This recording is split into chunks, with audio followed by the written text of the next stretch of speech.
ఎట్లా అడుగుతానో క్వశ్చన్స్ నాకు చిరంజీవి గారి గురించి తన జర్నీ గురించి మనందరికీ నాకు యూజ్ అయ్యేటివి మీకు యూజ్ అయ్యేటివి ఏమైనా వస్తాయేమో అలాంటి క్వశ్చన్స్ నేను అడగాలనుకున్నా. కాకపోతే మాకు ఇటు వినిపించడం కొంచెము ఒక రకంగా ఉంది. మీకు వినిపిస్తుందా క్లియర్గా? మీకు మీకు మీకు వినిపిస్తుంది కదా? చూద్దాం. మీకు వినిపిస్తా ఏమొస్తుంది? ఓ సూపర్గా వినిపిస్తుందా? చాలా సూపర్. అయితే ఫస్ట్ చిరంజీవి గారు మీ అందరితో మాట్లాడే ముందు లాస్ట్కి మాట్లాడిపిద్దాం చిరంజీవి గారిని.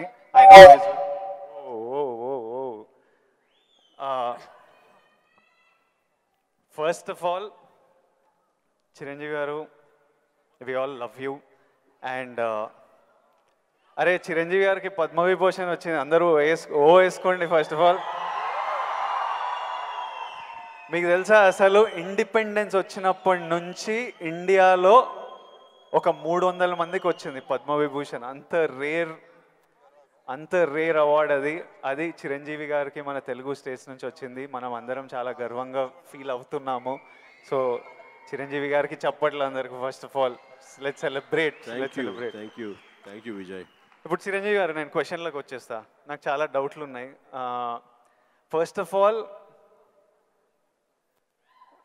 అంటే నేను మీ ఏవి చూస్తున్నప్పుడు మా అందరికీ మీ జర్నీ తెలుసు. ఆ జర్నీ చూసినప్పుడల్లా మళ్ళీ లోపల ఎమోషన్ కలుగుతుంటుంది.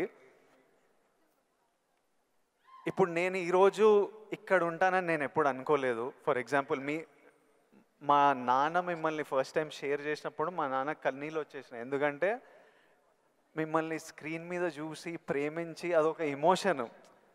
ఎస్పెషలీ ఆ టైమ్స్లో అదొక విపరీతమైన ఎమోషన్. అలాంటిది మా కొడుకు వల్ల నేను చిరంజీవి గారితో స్టేజ్ మీద ఉన్నా, నన్ను కౌగిలించుకుంటున్నారు అన్నది ఇంటికి వచ్చిన తర్వాత కూర్చొని మాట్లాడుకునే ఎన్నో రోజుల మొన్నటి వరకు కూడా మాట్లాడుకునే ఇన్సిడెంట్ అది. అంత స్ట్రాంగ్ ఎమోషన్. సో నాకు తెలియదు, మా నాన్నకు తెలియదు మేము ఈరోజు ఇక్కడ ఉంటామని. మీరు ఎప్పుడన్నా ఊహించారా ఈరోజు మీరు మెగాస్టార్ చిరంజీవి అవుతారని? మీకు ఈ పద్మభూషణ్ పద్మవిభూషణ్ ఇంత గుర్తింపు ఇంత ప్రేమ అవుతారని మీరు ఎప్పుడన్నా మీరు యంగ్ ఉన్నప్పుడు ఎలా ఆలోచించేవారు? ఎప్పుడన్నా ఊహించారా? ఇది నా ఫస్ట్ డౌట్. ఆ ఊహ ఒకే రోజు మొదలవలేదు. నా ఇంట్రెస్ట్ నేను అలా పెంచి పోషించుకుంటూ వెళ్ళే తరుణంలో నాకు కొన్ని విజువల్స్ అనేది నాకు కనపడుతూ ఉండేవి, ఊహించుకుంటుండేవాడిని. దానికి కారణం బహుశా నాకు చిన్నప్పుడు ఏర్పడిన చిన్న తారసపడినటువంటి చిన్న ఇన్సిడెంట్స్.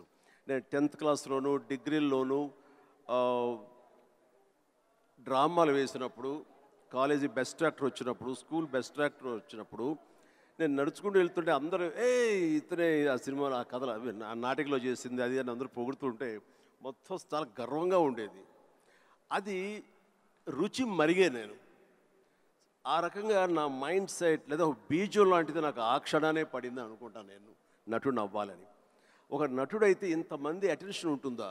మన కాలేజీ ఫస్ట్ వచ్చిన సరే ఇంతమంది మన ఇంకా చూడరే, అలాంటిది నటుడు అయితే సెలబ్రిటీ అయితే ఇంత ఇదిగా ఉంటుందా అన్నది అక్కడి నుంచి దాన్ని నర్చర్ చేసుకుంటూ పెంచి పోషించుకుంటూ అలా వచ్చిన అవకాశాలను సద్వినియోగం చేసుకుంటూ ఆల్వేస్ నా దృష్టి ఏంటంటే నేను ఎదురు నడుచుకుంటూ వెళ్తుంటే కొన్ని 100 మంది 1000 మంది నన్ను చూస్తారు, చూడాలి అంటూ అలా day after day year after year పెరుగుతూ వచ్చినమాట వాస్తవం.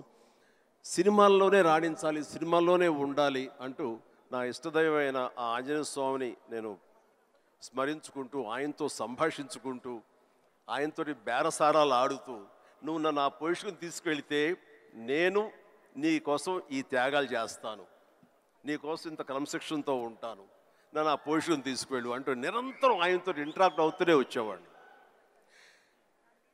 దేవుడు అనేవాడు ఉన్నాడా లేడా అనే దాని గురించి కానీ దేవుని నమ్మకం అనేది పక్కన పెడితే దేవుడు అనేది నథింగ్ బట్ ఈ ప్రకృతి. దేవుడు is nothing but our inner consciousness, అంతరాత్మగా నువ్వు ఏదైతే ఫీడ్ చేస్తావో, ఏదైతే సో చేసుకుంటూ నర్చర్ చేస్తూ నీళ్లు పోసుకుంటూ పెంచి పోషించుకుంటావో, one day you have to attain that, you have to reach that goal. అదే ఈరోజు జరిగింది. ఇప్పుడు మీరు కాబట్టి నీకు షార్ట్ ఆన్సర్ ఎస్, ఊహించారు ఈ పొజిషన్ రావాలని ఊహించారు, అందుకే వచ్చారు. మీరు ఓకే స్కూల్లో నటించారు, ఆ ప్రేమ మీకు నచ్చింది, ఈ పొజిషన్ సినిమా మీకు ప్రేమ, సినిమాలో ఈ పొజిషన్కి రావాలనుకున్నారు, ఊహించారు. కానీ ఫస్ట్ టైం ఆ డెసిషన్ మీరు తీసుకొని మీ అమ్మా నాన్న వాళ్ళతోనో చెప్పింటారు కదా, ఇప్పుడు ఊరు నుంచి సిటీకి రావాలి, నా కెరియర్ ఇదనుకుంటున్నాను అన్నప్పుడు మీ ఫ్యామిలీ వాళ్ళు ఎలా రియాక్ట్ అయ్యారు దానికి? నా అదృష్టం కొద్దీ మా నాన్నగారికి కూడా చిన్న సినిమా పిచ్చి ఉంది. అందుకని ఆయన అందులో రాణించలేకపోయారు. కానీ కొడుకు వెళ్తానంటే ఆయనకి ఇష్టమే. కానీ ఏమో అక్కడ పరిస్థితులు ఎలా ఉంటాయో, ప్రతికూల పరిస్థితులు ఏముంటాయో, తను రాణించగలడా లేదా అన్నది నాకున్నంత నమ్మకం నాన్నగారికి లేక సంశయించారు. లేదు నాన్న, నేను ఖచ్చితంగా వెళతాను, అది ఇది నువ్వు జస్ట్ పంపించు అని అంటే, సరే నాన్న అయితే వెళ్ళు, ఇన్స్టిట్యూట్ చేరతానన్నావు కాబట్టి, టెక్నికల్గా నేను నేర్చుకుని వస్తున్నావు అంటున్నావు కాబట్టి I will appreciate and welcome it. But only thing is, ఒకవేళ రాణించలేకపోతే ICAW చేరు, నైట్ కాలేజెస్, అదేనా టైం వేస్ట్ లేకుండా ఉంటుందంటే ఆయన కోసం చేరేది తప్ప నేను అందులో డౌట్ ఉండి అటు కాకపోతే ఇటు అనే డౌట్ నాకు లేదు. అందుకని ఆయన కోసం చేరాను. 6 నెలల్లో ICAW ఆపేశాను. ఇదే కంటిన్యూ చేసి వచ్చాను ఫిల్మ్ ఇన్స్టిట్యూట్. ఫిల్మ్ ఇన్స్టిట్యూట్లో ఉండగానే మొదటి సినిమా, ఆ తర్వాత రెండో సినిమా, ఆ సినిమా ఫినిష్ అవ్వకుండా మూడో సినిమా, అట్లా వరుసగా వచ్చినాయి విజయాలు. ఐ కెన్ సే నాకు భగవంతుడు ఆఫీసులకి ఫోటోలు తీసుకెళ్ళి, సార్ ఇది నా ఫోటో సార్, నేను యాక్ట్ చేస్తాను సార్ అని చెప్పే ఒక పరిస్థితి నాకు కల్పించలేదు. అది చాలా గర్వంగా ఫీల్ అవుతాను. ఆ భగవంతుడు, ఆ ఆల్మైటీ నాకు ఇచ్చేటువంటి ఒక ప్రైడ్గా ఫీల్ అవుతాను. నేను ఎవరికి ఎక్కడికి ఏ ఆఫీస్కి వెళ్ళలేదు. నేను ఆ ఫస్ట్ సినిమా మీకు ఎట్లా వచ్చింది సార్? అది కూడా కాకతాళీయం. అంటే ఇది చాలామంది తెలిసేమో అనుకుంటున్నాను. నేను మళ్ళీ చెప్పరా వద్దా, ఆపేద్దామా? సరే చెప్తానైతే. ఓకే, నేను ఇన్స్టిట్యూట్ చేరుతున్నాను 78 మేకి నా ఫిల్మ్ ఇన్స్టిట్యూట్ కోర్స్ అయిపోతుంది 1978కి. 77 ఇనీషియల్గా అంటే జనవరి ఆ ప్రాంతంలో నా స్నేహితుడు సుధాకర్ అని వాడు మంచి అవకాశం వచ్చింది. కానీ పునాది రాళ్ళు అనే సినిమాలో 5గురిలో ఒక వేషం చేయాల్సి వచ్చింది. ఆ వేషం చేస్తే నా సినిమాలో నువ్వు చేయలేవు, వద్దు అని భారతీ రాజా గారు అన్నారు. నాకు వెళ్ళి వాళ్ళ దగ్గర నో చెప్పాలంటే భయంగా ఉంది, నువ్వు కొంచెం వస్తే కనుక నేను నో చెప్తాను, కొంచెం ఉంటుందంటే వాడికి భరోసాగా పదర వెళదాం అని చెప్పి వెళ్ళాను. అండ్ వెళితే చేయంటే అదేట్లాగా సడన్గా మేము ఫిబ్రవరిలో పెట్టుకున్నాం షూటింగ్, రాజమండ్రిలో అన్నీ సెట్ చేస్తున్నాం, రాకపోతే ఎట్లాగా అది దానికి లేదంటే నాకు గొప్ప అవకాశం వచ్చింది. కిళకే పోగు రైలు, తూర్పుకు వెళ్ళే రైలు అని ఆ సినిమా తమిళ్లో. అండ్ దానికి సరే ఏమైతే చేయడండి మావాడు, అనవసరం వాడు కెరీర్ పాడు చేయకండి, పదరా అని వచ్చాను. ఆగు ఒక నిమిషం, నువ్వు చేస్తావా అని. నా ఫిల్మ్ ఇన్స్టిట్యూట్ మేక్ అవుతుంది, అప్పుడుగా నేను చేయకూడదు, ఇట్స్ కమిట్మెంట్ అని మ్యాండేట్ అన్నాను. ఆ తర్వాత 2వ రోజు వచ్చి నా ఇంటి ముందు కూర్చున్నారు వాళ్ళు. కాదు ఎవరు లేరు, నువ్వు చూస్తుంటే కొంచెం బాగున్నావు చెయ్యి అని చెప్పేసి. సరే మాకు కాలేజ్ ఇన్స్టిట్యూట్లో మాకు ఈ స్క్రీన్ టెస్ట్ల కోసంగా ఒక రోజు వెచ్చిస్తాం. సో మనం ఇది అవకాశం ఎందుకు తీసుకోకూడదనే ఉద్దేశంతో నేను సరే వస్తాను అన్నాను. అది ఫిబ్రవరి మంత్. ఫస్ట్ టైం రాజమండ్రిలో నా పేరు మార్చుకుని కెమెరా ముందు నిలబడింది ఆ సినిమా 74. ఆ సినిమా పూర్తి అవ్వలేదు, ఆ షూటింగ్ జరుగుతుండగానే అందులో నా యాక్టింగ్ చూసి కానీ, నా ఎంతూజాజం చూసి కానీ, అందులో ఉండే అసోసియేటు ప్రాణం ఖరీదు అనే సినిమా కూడా అసోసియేట్ అతను చెప్పాడు క్రాంతి కుమార్కి, సార్ ఇట్లా సినిమా చేస్తున్నాము, చూడండి మన క్యారెక్టర్ అంటే. ఆయన నన్ను పిలిచారు, బ్రహ్మాండంగా ఉంది, ఓకే రఫ్ అండ్ టఫ్గా ఉన్నాడు, మనకు కావాల్సిన క్యారెక్టర్కి పాలేరు క్యారెక్టర్కి బాగానే ఉంటాడు అని చెప్పి ఆ సినిమా షూటింగ్ జరుగుతుండగా బాపు గారు ఈ రాజమండ్రికి స్కౌటింగ్ వచ్చారు మనూరి పాండవుల సినిమాకి. ఆ సినిమా షూటింగ్లో నన్ను చూసి మనం అనుకునే క్యారెక్టర్కి, ఆ రఫ్ క్యారెక్టర్కి ఈ అబ్బాయి బాగుంటాడే అని వాళ్ళు బుక్ చేస్తారు. ఆ సినిమా చూసిన తర్వాత బాలచంద్ర గారు మహానుభావుడు, గొప్ప డైరెక్టర్, ఇట్లాగా సినిమా తర్వాత వచ్చింది. ఇదంతా కూడా దైవ సంకల్పం. I bound to be here with this position. దీన్ని ఎలా నేను నిర్వచించను? ఆల్మైటీ ప్రకృతి అనివ్వండి, భగవంతుడు అనివ్వండి, నా ఆంజనేయ స్వామి అనివ్వండి, ఆ తర్వాత దాన్ని ఆదరించి పెంచి పోషించిన వాళ్ళు మీరంతా. అంటే నేను ఎప్పుడు ఒక 2 విషయాల్లో బ్యాటిల్ జరుగుతుంటుంది చిరు సార్ హెడ్లో. ఒకటేంటంటే డెస్టినీ. కొందరు ఏమంటారంటే రాసి పెట్టింది జరుగుతుంది, నీకు రాసి పెట్టుందిరా అనే ఆలోచన ఒకటి. ఇంకో నాకున్న ఆలోచన ఏంటంటే కంప్లీట్లీ నా డెస్టినీ నా చేతుల్లో ఉంది. నాకు కావాల్సింది నేను గొడ్డు చాకిరి చేసి అది సంపాదించాలి. ఎవ్వరు మనకు చేసేటోళ్ళు లేరు, ఎవ్వరు చూసేటోళ్ళు లేరు. ఎట్లయినా మనం చేసి మనకు కావాల్సింది మనం సంపాదించుకోవాలన్నది. సో ఈ డెస్టినీ అనేది ఉందా లేకపోతే కంప్లీట్లీ మన ఓన్ శ్రమన, ఇది నాకు ఇప్పటిదాకా ఫుల్ క్లారిటీ అయితే లేదు. దీని మీద మీ థాట్ ఏంటి? డెస్టినీ అనేది ఎక్కడో ఏవి లేదండి. ఆ డెస్టినీ క్రియేట్ చేసేది కూడా మనమే. మనం క్రియేట్ చేసుకోవాలి. నా పాత్ ఎలా ఉండాలి, దట్ ఈస్ మై డెస్టినేషన్, నా డెస్టినీ ఇది. దాన్ని అచీవ్ అవ్వాలంటే నేనే చేయాలి, అది రీచ్ అవ్వాలంటే నేనే కష్టపడాలి, అక్కడ రీచ్ అవ్వాలంటే నేనే పరిగెత్తాలి, నేనే నడవాలి, నేనే కష్టపడాలి అని మనం అనుకుంటుండగా మన పాత్ మనమే లేచి చేసుకుంటూ ముందుకు వెళ్ళాలి తప్ప ఎక్కడ రెడీమేడ్గా ఉండి జన్మజన్మల ముందు ఇలా రాసిపెట్టి ఉంటుందంటే ట్రాష్. నేను నమ్మను. మనం సాధించుకోవాలి. మన భవిష్యత్తుకి మనమే ఇంజనీర్స్, మన భవిష్యత్తుకి మనమే నిర్మాతలం. ఎస్, మనమే ఆ డెస్టినేషన్ అన్నది, ఆ డెస్టినీ అనేది మనమే ఏర్పాటు చేసుకోవాలి. మనం ఏర్పాటు చేసుకుంటేనే అక్కడ ఉంది అది. ఇంకోటి, ఇప్పుడు ఈరోజు నేను ఇక్కడ ఉన్నాను. 10 ఇయర్స్లో నేను ఎక్కడ ఉంటానో నాకు తెలియదు. అలాగే మీకు తెలుసు, మీకు విజువల్స్. నాకు కూడా నేను 20-25 ఉన్నప్పుడు నాకు కొన్ని విజువల్స్ కనిపించేటివి. ఇట్లా నేను నిలబడ్డా, జనాలు, అరుపులు, ప్రేమ, సినిమా ఇట్లా నాకు కనిపిస్తుంటుంది. మీకు కూడా మీరు చెప్తున్నప్పుడు అది నేను కనెక్ట్ అయ్యా. అది ఆ విజువల్స్ కనిపించినా ఈరోజు నేను ఇక్కడ ఉంటా అని నాకు తెలియదు. 10 ఇయర్స్ తర్వాత ఎగ్జాక్ట్లీ లైఫ్ ఎలా ఉంటుందో మనకు తెలియదు. మీరు ఇంత జర్నీ చూసారు కాబట్టి మీకు ఆ విజువల్స్ కనిపించాయి, ఈరోజు ఇక్కడ ఉన్నారు. కానీ మధ్యలో స్ట్రెస్ తీసుకున్న రోజులు ఉండింటాయి, డౌట్ పడ్డ రోజులు ఉండింటాయి. ఇట్లాంటివి మీకు ఏం జరిగింది, దాన్ని ఎలా డీల్ చేశారు, మాకేమన్నా అడ్వైస్? ఎందుకంటే వీళ్ళందరికీ కూడా 5 ఇయర్స్లో ఎక్కడుంటారు, 10 ఇయర్స్లో ఎంత పెద్దగా అవుతారు, ఏం ప్రాబ్లమ్స్ వస్తాయో మనకు ఎవరికి తెలియదు. మన శ్రమ మనం చేయాలి 100%. బట్ ఇమోషనలీ, మెంటలీ, సైకలాజికలీ ఎలా ఉండాలో I think there is no better than this man and his journey. ఎవరి లైఫ్ కేక్ వాక్ కాదండి. అండ్ దేనికి కూడా షార్ట్ కట్స్ లేవండి. చాలా హర్డిల్స్ ఉంటాయి, తర్వాత ఎగుడు దిగుళ్ళు ఉంటాయి, ఎత్తు పల్లాలు ఉంటాయి, జయాపజయాలు ఉంటాయి, ఎగ్జైట్మెంట్లు ఉంటాయి, డిప్రెషన్లు ఉంటాయి. ఇవన్నీ కూడా తట్టుకుని వచ్చిన వాడిని. అవన్నీ నాకు జరిగినాయి. ఒకే ఒక ఎగ్జాంపుల్గా చెప్పాలంటే, నా మైండ్ సెట్ ఎలా ఉండిందంటే, ఒక ఉదాహరణకి చెప్పేస్తాను. న్యాయం కావాలనే సినిమా, శారద గారు ఆఫ్టర్ లాంగ్ గ్యాప్ రీఎంట్రీ, ఆవిడ ఒక డిఫెన్స్ లాయర్, నా తరపున కొంగర జగ్గయ్య గారు ఒక డిఫెన్స్ లాయర్, రాధిక ఒక దాంట్లో ఉంది, క్రాంతి కుమార్ గారు పైన క్రేన్లో ఉండి ఆయన కొంచెం ఆపరేట్ చేస్తారు, though is a producer. And 300-400 మంది, ఇప్పుడు ఇక్కడ ఎంతమంది ఉన్నారు ఈ హాల్లో అంతమంది జూనియర్ ఆర్టిస్ట్ తోటి ఉంది. అది లాస్ట్ వర్డిక్ట్ ఆ న్యాయం కావాలి సినిమాకి. సో అందరూ రెడీ ఉన్నారు. నేను బయట ఉన్నాను. అసిస్టెంట్ డైరెక్టర్ వచ్చి పిలిచిన తర్వాత గబగ వచ్చేస్తే నా బోన్లో నేను నుంచున్నాను.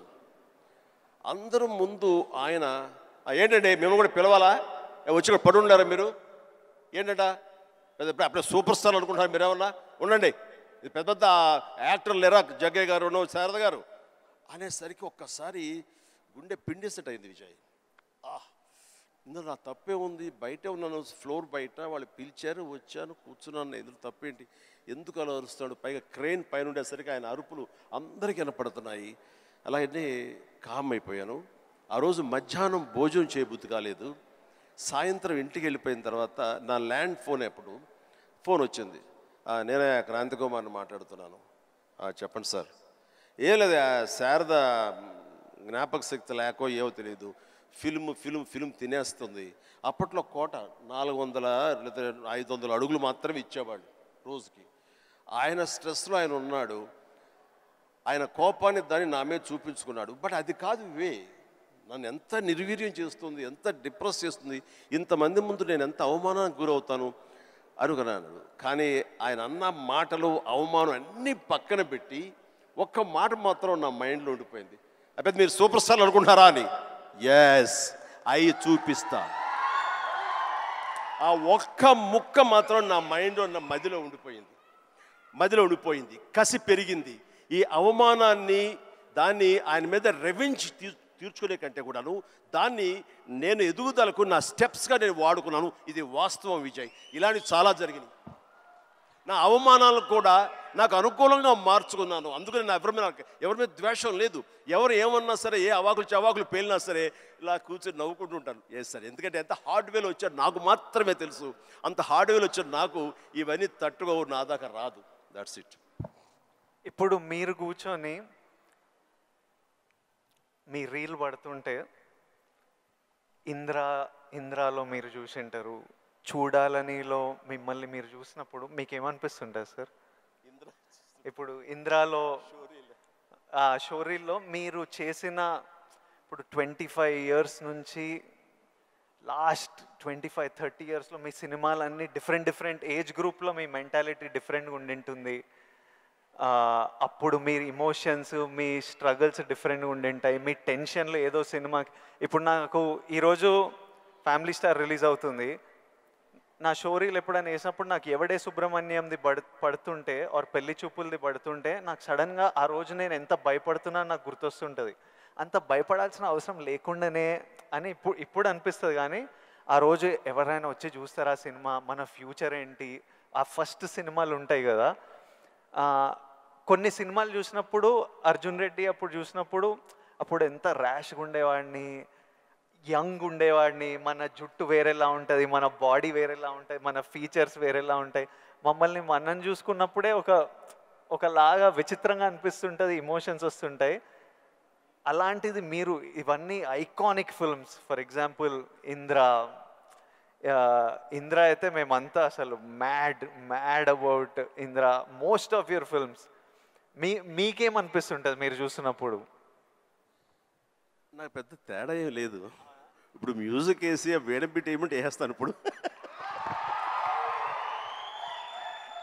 అప్పట్లో అలా వేశారు, ఇప్పుడు చూస్తుంటే ఇప్పట్లో అప్పట్లో ఆ రెండు నాకు ఇష్టం లేని పదాలు.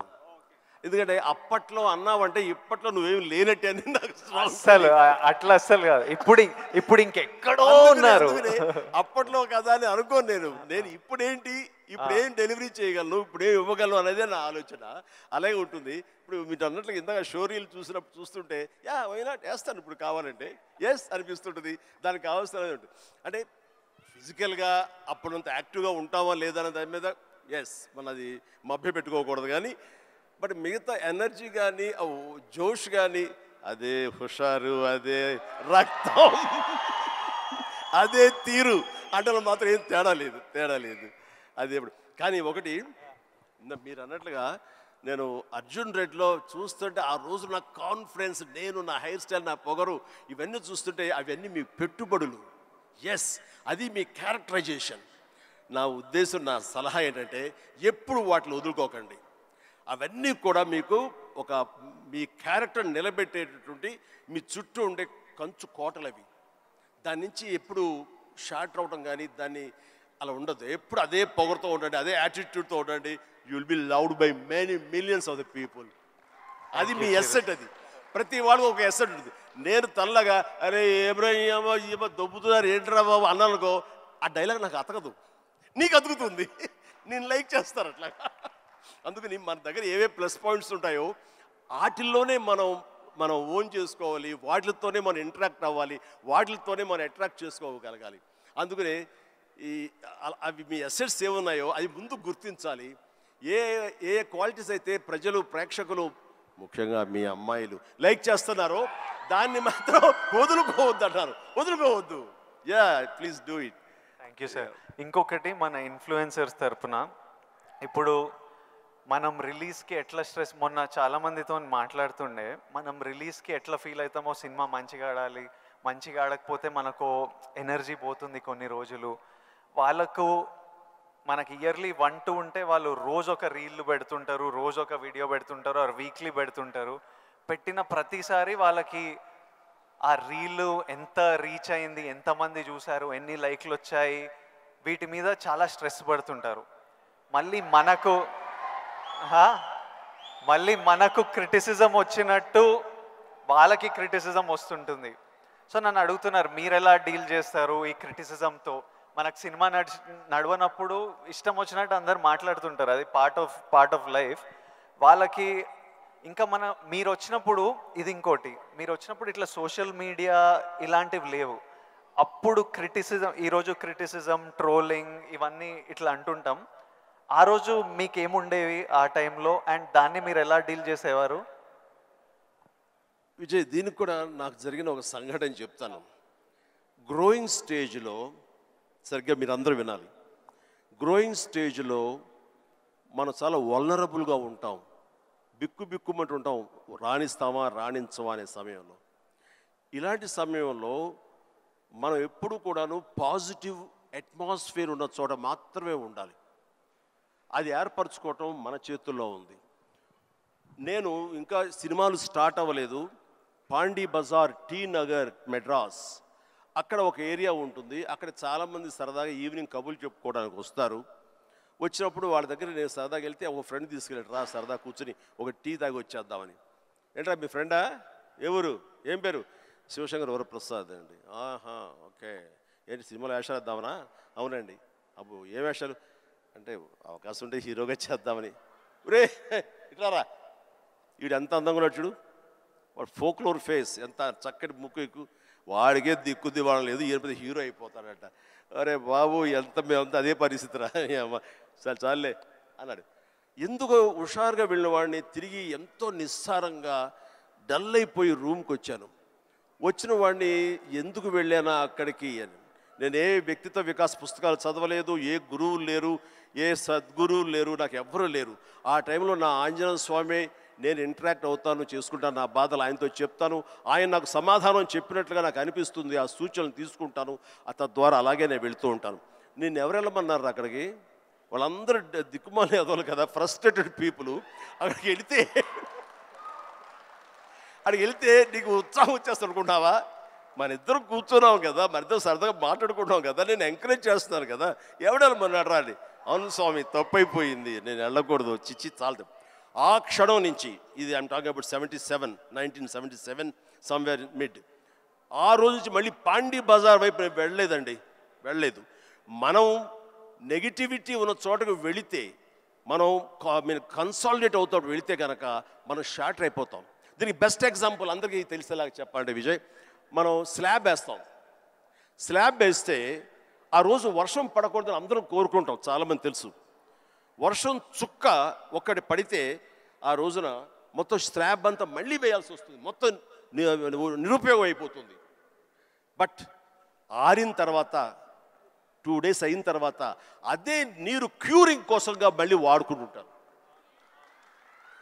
అంటే ఇంట్లోని మహిళలకు తెలియాలంటే పెరుగు తోడు పెడతామండి. ఆ పెరుగు తోడుకున్న సమయంలో ఒక చిన్న నిమ్మకాయ ఇంత ఉప్పు పడింది అనుకోండి, మొత్తం విరిగిపోతుంది. అదే తోడుకున్న తర్వాత అదే ఉప్పు అదే నిమ్మకాయ పిండుకుంటే ఆ రుచే వేరు. నేను అలా అనుకుని నాకున్న ప్రతికూలాలని నా అనుకూలంగా నేను మార్చుకోవడం మూలంగా నాకు ఇంత మానసిక ధైర్యం వచ్చింది. నేను ఎప్పుడు అది అట్రిబ్యూట్ టు మై ఐడల్, నా భగవంతుడికి చేస్తుంటాను. ఈ రోజు చాలామంది అనొచ్చు, లేకపోతే నేను నమ్ముతాను దాన్ని, దేవుడు అనేవాడు లేడు, దేవుడు అనేవాడు nothing but inner consciousness. But అది చిన్నపిల్లలకి చెప్పకూడదు, చిన్నపిల్లలకి చెప్తే కన్ఫ్యూజ్ అయిపోతారు. సో భగవంతుడు ఉన్నాడనే నమ్మండి, భగవంతుడి ఇంటరాక్ట్ అవ్వండి. ఇవన్నీ కూడా లేటెస్ట్ స్టేజ్లో ఇవి నాతో నేను సంభాషించుకోవడం తర్వాత తెలుస్తుంది. బట్ ఎస్, దట్ హౌ నన్ను నేను మలుచుకుంటూ ఈ స్టేజ్కి వచ్చాను. ఇప్పుడు ఒక చిన్న కాంప్లికేషన్ సార్, మా జనరేషన్ ఇప్పుడు కొత్తగా మీకు కూడా మనందరికీ ఒక చిన్న కాంప్లికేషన్ ఏంటంటే, అప్పుడు వీళ్ళు ఫ్రస్ట్రేటెడ్ వాళ్ళు పాండీ బజార్లో కూర్చున్నారు, అక్కడ వెళ్ళొద్దు, నెగిటివిటీ నుంచి దూరంగా ఉండాలి, మనం ఎందుకు అక్కడ వెళ్ళాలని దూరంగా ఉండి మీ పని మీద మీరు ఫోకస్ చేశారు. ఇప్పుడు ఇంటర్నెట్ వచ్చేసరికి మనం ఎక్కడ పోవక్కర్లే, మనం పాండీ బజార్ వెళ్ళకపోయినా వాళ్ళు ప్రతి దగ్గర చుట్టుపక్కల అందరికీ ఉంటారు. వాళ్ళ వీడియో వాళ్ళు చేసుకుంటే కింద ఎవడో వచ్చి వేస్తూనే ఉంటారు. ఇప్పుడు దీన్ని ఈ జనరేషన్ ఎట్లా డీల్ చేయాలి? ఇప్పుడు కొత్త కొత్త రకాల ప్రాబ్లం వస్తున్నాయి ప్రతి ఇయర్. సో దీన్ని మాలాంటి వాళ్ళు ఈ జనరేషన్ వాళ్ళు ఎలా డీల్ చేయాలో ఎనీ ఇన్పుట్స్? ఆ రోజుల్లో మాకు ఇలాంటి సోషల్ మీడియా ఇది లేక ఏదైనా సరే అంతర్మదనంలోంచి పుట్టుకొచ్చేటువంటి ఆ రిజల్ట్, ఆ నవనీతం అంటామా ఏమంటామా క్రీమ్ అంటామా, అదే మమ్మల్ని ముందు నడిపిస్తుంది. కానీ ఈ రోజున ఎవరికి ఏ డౌట్ వచ్చినా ఏ వచ్చినా అబండెంట్ ఇన్ఫర్మేషన్ ఈరోజు మన చేతిలో దొరుకుతుంది. బట్ ఓన్లీ థింగ్ ఈజ్ నువ్వు దాన్ని పాజిటివ్ సైడ్ విష్ చేస్తున్నావా, నెగిటివిటీ సైడ్ విష్ చేస్తున్నావా. నెగిటివ్ సైడ్ అనేది చాలా ఈజీగా అట్రాక్ట్ అయిపోతాం మనం. అది ఎగ్జైట్మెంట్ ఇచ్చేస్తుంటుంది అండ్ ఎక్కడ లేనటువంటి హుషారుని ఇచ్చేస్తుంటుంది. అది అలా కాదు, ఇది హుషారు ఇవ్వకపోవచ్చు బట్ ఇది జీవితాన్ని ఇస్తుంది. రెండిట్లో ఏది కావాలి నువ్వు కోరుకోవాలి. కోరుకుంటే రెండింటికి సంబంధించిన ఇన్ఫర్మేషన్ ఫుల్లెస్ట్గా నీ చేతిలో ఉంటుంది. ఎప్పుడు ఏ డౌట్ వచ్చో సరే ఇంకో గురువుని ఎవరు అడగక్కర్లేదు, జస్ట్ నీ ఫింగర్ టిప్స్లో నీకు ఉంటుంది. దీనికి మార్గం ఏంటి, ఎలా ఉండాలి ఏంటి అని చెప్పే గురువులు ఎంతోమంది ఉన్నారు. అందుకని నేను కూడా ఏం చేస్తుంటే జపనీస్గా వాళ్ళ సేయింగ్స్ కానివ్వండి ఇలాంటి కొన్ని ఉంటాయి. అవన్నీ నేను మధ్య మధ్యలో వస్తుంటే వాటిని ప్రిజర్వ్ చేసుకుంటుంటాను, అన్ని కంపెల్ చేసుకుంటూ తీరుగా ఉన్నప్పుడు వాటిని చూస్తూ ఉంటాను. అవి 1-2 సార్లు నేను ఓన్ చూసుకుంటుంటే నా క్యారెక్టర్ అది హెల్ప్ అవుతాయి అనుకుంటాను. అలాగా ఈరోజు నిజంగా బోల్డ్ అంత ఇన్ఫర్మేషన్ ఉంది. అండ్ సీక్రెట్ అనే ఒక బుక్ నేను ఒక 20 ఏళ్ల క్రితం చదివాను. అది నా ఎంత ఇన్ఫ్లుయెన్స్ చేసింది, ఎంత ఉపయోగపడింది నాకంటే అంత ఇంత కాదు. అట్లాగే డే టు డే లైఫ్లో నేను ఎలా ఉండాలి అంటంలో డోంట్ స్వెట్ స్మాల్ స్టఫ్ అనే ఒక బుక్ ఒకటి ఉంది. నేను పెద్ద రీడర్ ఏం కాను, బట్ ఎవరైనా సజెస్ట్ చేస్తున్నావు అంటే ఈ బుక్ చదువుతుంటే ర్యాండమ్గా పేజీ తీస్తే ఒక ఇన్ఫర్మేషన్ ఉంటుంది. అందులో ఎలా నడుచుకోవాలనే దాని మీద ఉంటుంది. మన పని వాళ్ళ మీద మనకు చాలా కోపం వచ్చేస్తుంది, మన వర్కర్స్ మీద. మరి చెప్తే అర్థం చేసుకోరా ఫూల్ అని వాడు చెబితే వెంటనే అర్థమైతే వాడు మరొక మెగాస్టార్ అవుతాడు. వాడు ఆ పరిస్థితి ఎందుకు ఉంటాడు, తన స్థాయి తన ఐక్యూ అలాగే ఉంటుంది. కాబట్టి వాడికి నువ్వు అడ్జస్ట్ అవ్వాలి. So better try to live with the imperfection అన్నాడు. అది నీకు హాయిని చేకూరుస్తుంది. వాడికి ఇన్పర్ఫెక్షనే కాబట్టి ఓపిక ఇంకోసారి చెప్పుకో, అర్థమయ్యేలాగా ఇంకోసారి చెప్పుకో. అంతేగాని వాడి మన మనసులో అనుకున్నామో లేదో, మన నోటు దాటిందో లేదో బ్రహ్మాండంగా అర్థం చేసుకోవడానికి వాడేమి నీ లెవెల్ ఆఫ్ ఐక్యూ కాదు, కాబట్టి నీ దగ్గర పనిచేస్తున్నాడు. సో అట్లాగా ప్రతి నా రొటీన్ లైఫ్లో నన్ను నేను చక్కగా నా జీవితం తీర్చిదిద్దుకోవడానికి ఈరోజు మీరన్న ఈ ఇన్ఫర్మేషన్ సోషల్ మీడియా నాకు ఉపయోగపడుతుంది. అండ్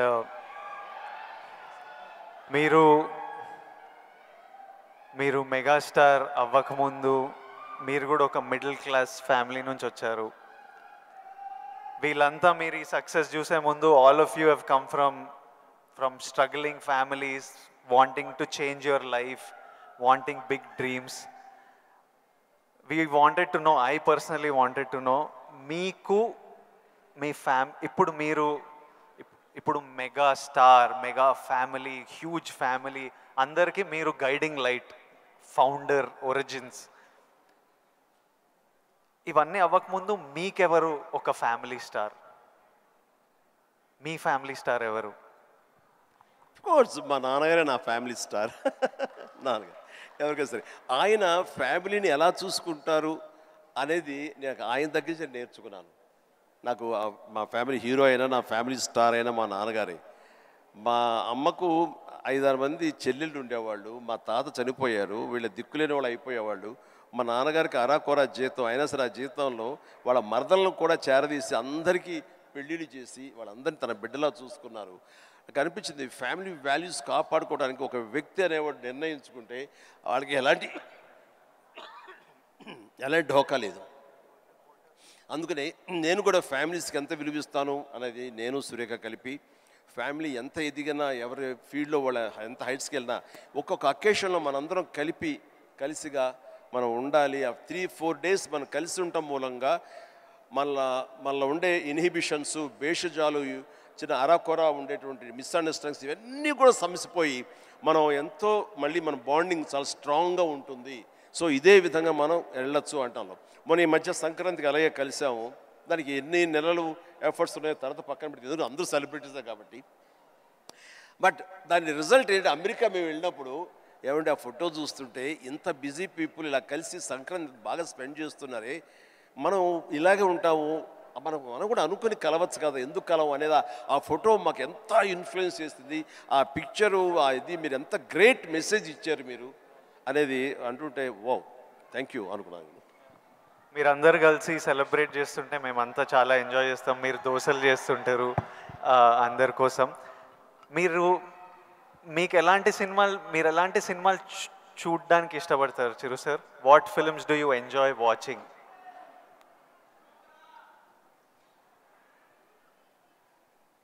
చెప్తే నవ్వుతారు వాళ్ళు, తెలియాలి మా అందరి క్యూరియాసిటీ.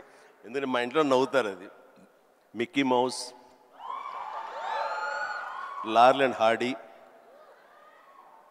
ఇలాంటి సినిమాలన్నీ చూస్తుంటాను. అండ్ ఇది మన ఇలాంటి సినిమాలన్నీ కామెడీ సినిమాలు చూస్తుంటాను.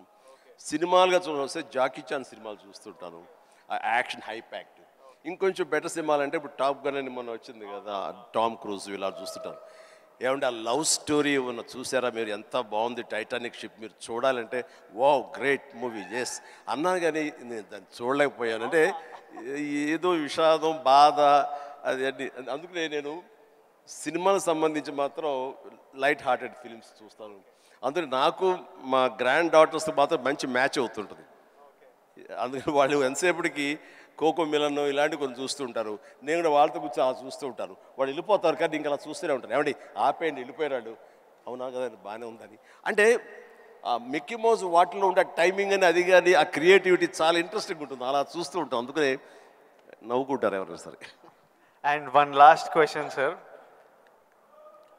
మన లైఫ్ ఐ నో పర్సనలీ నా లైఫ్ చాలా మారిపోయింది లాస్ట్ 10 yearsలో. మీ లైఫ్ ఎంతో మారిపోయి ఉంటుంది ఫ్రమ్ మీరు స్టార్ట్ అయినప్పటి నుంచి ఈ రోజుకి. కానీ నాకు ఇంకా నా హెడ్లో ఇంకా ఆ పిల్లోడిని, ఎందుకంటే నేను 25 years వరకు ఒక లైఫ్ చూశాను, ఇప్పుడు 34.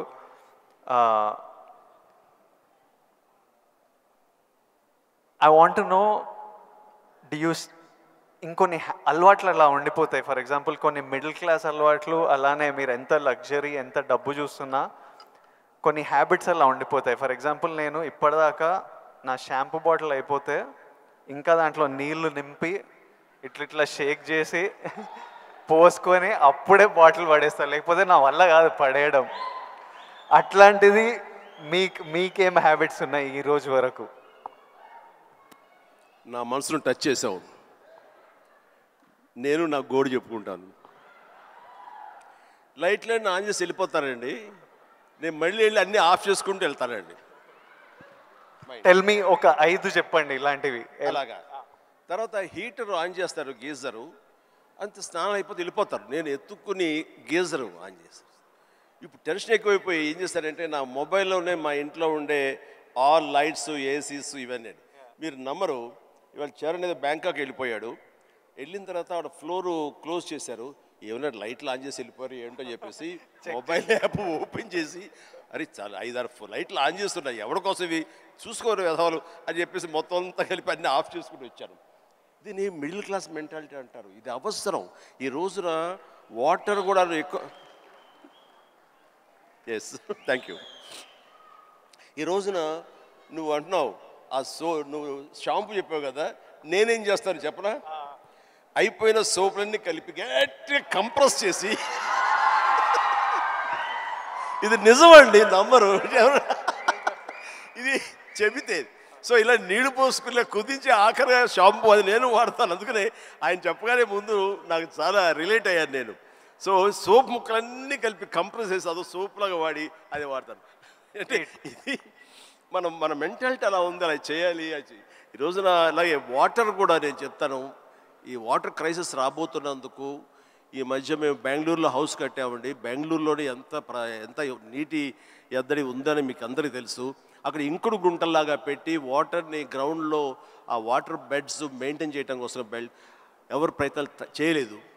అలాంటివి చేయాలని చెప్పేసి నేను 1 year బ్యాక్ అని అన్నీ ఏర్పాటు చేశాను. ఇప్పుడు ఈ మధ్య దాన్ని ట్వీట్ చేశాను, ఇలా చేశాను బెంగళూరులో నా ఇంట్లో. ఇది ప్రతి ఒక్కరు చేసే కనుక ఆ నీటి రిజర్వ్ మన కన్జర్వేషన్ మనం ప్రొటెక్ట్ చేసుకోవచ్చు అని చెప్పేసి ఇది చాలా అవసరం అండి. ఇది ఇలాంటివన్నీ కూడా చూసేవాళ్ళకు ఉంటుంది. రేపు పొద్దున మేము మస్తు అందరూ కలిపి సోపు ముక్కలని మడతపెట్టి అని రాస్తారు. అది ఎగత్తాళిగా రాస్తారు. మీరు దాని నుంచి నీతిగా రాయండి, 10 మందికి ఉపయోగపడుతుంది. వాటర్ ఇంత జాగ్రత్తగా మన షాంపులు కానీ విజయ్ దేవరకొండ, చిరంజీవి లాంటి వాళ్ళు ఇలాగ వాడుతున్నారు. వాళ్ళు సూపర్ స్టార్స్ అయ్యి ఉండొచ్చు, లగ్జరీ లైఫ్ అయితే అయి ఉండొచ్చు. అయిపోగా తీసి పడేరండి, అందులో నీళ్లు పోసుకుంటూ షేక్ చేసుకుంటూ వాడతారు. సోపు ముక్కల్ని 4-5 ముక్కల్ని అతికించుకుని ఒక సోపుగా చేసుకుని మళ్ళీ ఏదో వారం పాటు వాడుకుంటారండి. అండ్ ఒక ట్యాప్ ఓపెన్ చేసి షేవింగ్ చేసుకున్న ఇంకోటి చేసుకున్న ఆ వాటర్ని వేస్ట్ చేయకుండా ప్రొటెక్ట్ చేసుకుంటారండి. లైట్స్ అన్నీ ఆఫ్ చేసుకున్నావా లేదా, గీజర్ అన్నీ ఆఫ్ చేసావా లేదా అని వస్తూనే చూసుకుంటూనే ఉంటామండి, despite our busy schedules. So సామాన్యులకి ఇంకెంత బాధ్యత ఉంది, చెయ్యాలి. అందుకని ఇవన్నీ కూడా మీరు సరదాగా రాసుకున్నా సరే వీటి వెనకాల ఆంతర్య మాత్రం సీరియస్నెస్ మీ ద్వారా, మీలాంటి ఇన్ఫ్లుయెన్సర్స్ ద్వారా ప్రజానీకానికి వెళ్ళాలి. ప్రతి వాళ్ళు ఉండాలి.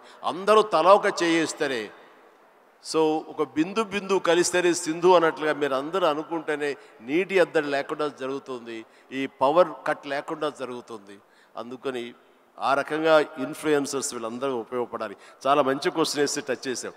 నాకు ఒక్క డౌట్ వస్తుంది విజయ్, రేపు మీ సినిమా రిలీజ్ కదా, ఆ సినిమా గురించి కదా మాలాంటి వాడు అడిగితే మీరు చక్కగా చెప్తే వాళ్ళకి క్యూరియాసిటీ ఉంటుంది. నా గురించి, నా గతం గురించి ఎందుకు చెప్పు. ఇదే ఇంట్రెస్టింగ్ సార్, ఇది మా అందరికీ పనికొచ్చే యూస్ఫుల్. నేను మిమ్మల్ని కలిసినప్పుడల్లా ఈ టాపిక్ మాట్లాడదామని కూర్చుంటా, కానీ మీకు షార్ట్ రెడీ మిమ్మల్ని ఎప్పుడు సెట్స్ మీద కలుస్తా, లేకపోతే ఈ ఫంక్షన్లలో కలుస్తా. ఈరోజు మంచిగా నాకు ఆపర్చునిటీ దొరికింది. అండ్ ఐ నో నాలాంటి వాళ్ళు ఎంతోమంది ఇది వినడానికి వెయిట్ చేస్తుంటారు. ఎందుకంటే మీ జర్నీ మనకి ఇన్స్పిరేషన్ మన చుట్టుపక్కల నుంచే తీసుకోవాలి. నేను యాక్టర్ అవుదామని నేను ఫిక్స్ అయినా, నేను యాక్టర్ అవుతా, నేను యాక్టర్ కాదు చాలా పెద్ద యాక్టర్ అవుతా అని చెప్పేవాడిని. ఒక్క సినిమా లేదు చేతిలో, కానీ ఇట్లాంటి ముచ్చట చెప్పేవాడిని. కానీ ట్రై చేసినప్పుడు నాకు అర్థమైంది ఇది ఈజీ కాదరా, అసలు ఆఫీసులకే ఎంట్రీ ఇస్తలేరు అన్నప్పుడు. సో నేను రోజు ఇంట్లో ఒక 2-3 ఇయర్స్ అట్లా ఇంట్లో కూర్చొని ఇంకా కొంచెం లో అయిపోతుంటే డాడీ అప్పుడు మీ గురించి చెప్పేవారు, అరే చిరంజీవి గారు మీ స్టోరీ చెప్పేవారు, మీరు ఎట్లొచ్చారు, ఎట్లా మీ పర్ఫార్మెన్స్తోని, మీ బిహేవియర్తోని, మీ ఇంటెలిజెన్స్తోని మీ జర్నీ గురించి మాట్లాడి, and he reminded me that you came from nowhere. And నాకు అరే ఇంకొకరు వచ్చి ఈరోజు అప్పటికి మీరు మెగాస్టార్, అరే ఎవరో ఫ్రమ్ నథింగ్ వచ్చి మెగాస్టార్ అయ్యారంటే మనం ఎందుకు కాలేమో, అవ్వచ్చు కదా అని నేను మీ జర్నీ నుంచి అది తీసుకున్నా. సో ఈరోజు ఈ కాన్వర్జేషన్ నుంచి ఎంతోమంది ఎన్నో డీటెయిల్స్ తీసుకుంటారు, ఎవరికో ఎలానో హెల్ప్ అవుతుంది అన్న నమ్మకం, అందుకే ఈ కాన్వర్జేషన్. అండ్ ఫ్యామిలీ స్టార్ గురించి April 5th వస్తుంది. మిగతా కంటెంట్ అంతా మీరు చూసారు, ఇంకా చెప్పే అవసరం లేదు. ఈరోజు బుకింగ్స్ కూడా ఓపెన్ అయిపోయాయి. ఐ నో దట్ చిరంజీవి గారు చూసిన తర్వాత విపరీతంగా ఎంజాయ్ చేస్తారు. చిరంజీవి గారికి గీతా గోవిందం కూడా చాలా ఇష్టం. గీతా గోవిందం చూసి మా సక్సెస్ మీట్కి వచ్చి ఎంతో ఎంజాయ్ చేశారు కాబట్టి మా సక్సెస్ మీట్కి వచ్చి మాతో సెలబ్రేట్ చేశారు. అండ్ ఐ నో ఇది నెక్స్ట్ లెవెల్ ఆఫ్ గీతా గోవిందం ఉంటుంది కాబట్టి చిరంజీవి గారికి హ్యూమర్ ఇష్టం కాబట్టి. ఇంకోటి చెప్పాలి మీకు, నేను సినిమాలు చేస్తుంటే ఎప్పుడు మా టీమ్ ఒకటి ఉంటుంది, నా ఫ్రెండ్స్, నా మేనేజర్, వాళ్ళు ఎప్పుడు విజయ్ నువ్వు ఎప్పుడు ఇట్లా సీరియస్ సినిమాలు చేస్తావు, ఎప్పుడు ఏదో రియలిస్టిక్గా ఉండాలని, ఇట్లా కాదు, మేము యాజ్ ఫ్యాన్స్ మా హీరో అల్లరి చేస్తుంటే స్క్రీన్ మీద ఎంజాయ్ చేస్తాము అని నేను అర్థం చేసుకోకపోయేవాడిని. ఊరికే మీ ఎగ్జాంపుల్ ఇచ్చేవారు, చిరంజీవి గారు స్క్రీన్ మీద అల్లరి చేసి డ్యాన్స్ చేసి అట్లా మమ్మల్ని ఎంటర్టైన్ చేస్తే మేము ఎంత ఎంజాయ్ చేస్తాము అని నాకు గుర్తు చేసి మీ సినిమాలు రిలీజ్ అయినప్పుడల్లా నాకు పంపిస్తారు, ఈ చూడు. ఇప్పటిదాకా మొన్న వాల్టేర్ వీరయ్య అవి కూడా పంపిస్తూ, చూడు చిరంజీవి గారు ఇట్లా చేస్తే మేము థియేటర్లో ఎంత ఎంజాయ్ చేసామని. ఫైనల్గా అల్లరి చేసిన చిరంజీవి గారు ఈ సినిమాలో, and they are all happy my team. So hopefully you will enjoy the film too. And finally should we surprise Chiranjeevi garu? Should we do the surprise last? దానికన్నా ఒక్క సెకండ్ ముందు we have a few more activities. Actually మీకు నేను ఉన్నానని గుర్తు చేద్దాం అనుకున్నా. So all the very best. ఎందుకంటే నాకు గీతా గోవిందం, పరశురామ్ అండ్ తన దీంట్లో నాకు చాలా ఇష్టం. అందుకని అండ్ మాకు ఒక్కొక్క సినిమా రిలీజ్ అయ్యే ముందు ఎంత ఉంటుందంటే ఈ రోజుకి ఇన్ని సినిమాలు రిలీజ్ అవుతుంటే ఫస్ట్ సినిమా రిలీజ్ అవుతుంది అంత కంగారుగా అంత ఇదిగా ఉంటుంది. సో తన హార్ట్ నేను ఇప్పుడు చూడగలను. అది 100-200 కొట్టుకుంటూ ఉంటుంది సినిమా రేపు రిలీజ్ అయ్యి పెద్ద హిట్ అయింది అనేంతవరకు. సో ప్లీజ్ మన కష్టం వృధా కాదు, డెఫినెట్లీ పెద్ద హిట్ అవుతుంది, డెఫినెట్ బాగుంటుంది. అందులో ఫ్యామిలీ మ్యాన్ అనేసరికి మన యూతే కాకుండా ఫ్యామిలీ వాళ్ళు కూడా అందరూ సినిమాకి వస్తారు. దీనికి మంచి టైటిల్ కూడా పెట్టారు. పరశురామ్ ఆఫ్ కోర్స్ కామెడీ చింపేస్తాడు, అది ఇందులో రాణిస్తా కూడా. All the very best, good luck please.